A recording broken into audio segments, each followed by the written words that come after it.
大家好，我叫阿 Mike，係晶瑩視覺中心嘅創辦人，亦都係一位執業咗28年嘅香港註冊第一部分視光師。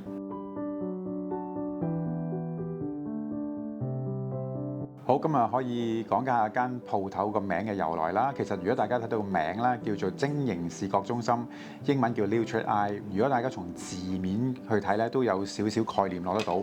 通常咧，晶瑩啲人會用晶瑩通透個瑩，即係玉字個瑩，但係你見到呢個唔係嘅喎，係營養個名個瑩。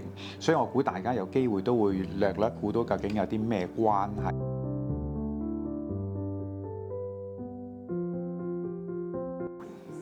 頭先咧，我講到咧，我係一個第一部分嘅視光師，但係其實唔講，好多人都唔知嘅喎。嗱，如果以前嘅年代咧，視光師咧係因為未立例啊，你心口有個勇字咧就可以出嚟幫人驗盲嘅啦。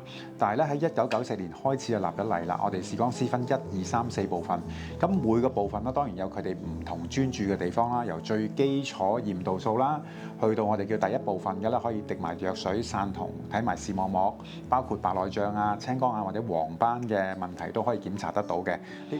好啦，今次同大家講下啲家長咧一個好頭痕嘅問題，就係講啲小朋友唔肯戴眼鏡啦，或者配咗眼鏡咧，翻到屋企咧就擺低，成日都唔用。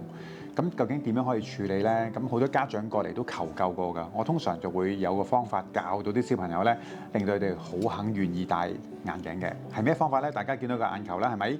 如果過往啲家長成日都同啲小朋友講啦，你唔戴眼鏡個近視會加深㗎。咁喺小朋友嘅立場就係咩嚟嘅咧？近視加深，只要媽咪肯俾錢配過個新嘅，咪清楚咯。加深唔係一個問題嚟㗎，係咪？咁所以佢哋會覺得戴同唔戴唔大影響嘅。咁嚟到呢度啦，我會同佢哋講啲咩咧？就會用呢個眼球嘅模型公仔啦。因為我哋近視加深，因為個眼球咧個眼球長度拉長咗嘛，咁產生呢塊視網膜咧就會越嚟越薄。咁我就會示範俾佢睇，一張紙越拉越薄咧，有機會會點啊？裂咗咯，穿咗咯。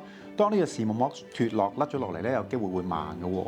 佢哋一聽到盲咧，咁佢就會驚好多啦，就會發覺啊，原來我唔戴眼鏡唔係講加唔加深喎，係有機會會盲嘅喎。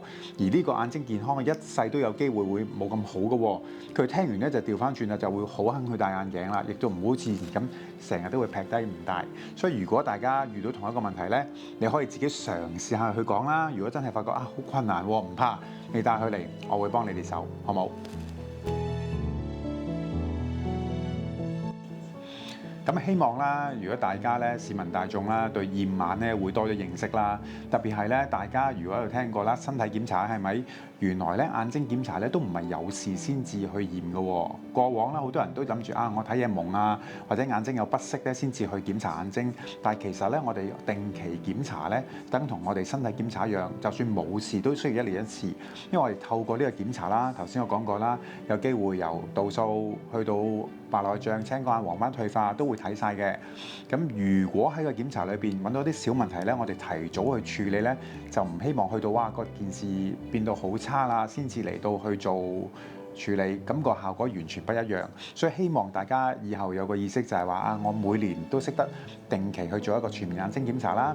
如果大家有需要嘅，歡迎隨時預約，可以幫你做一個眼睛檢查服務。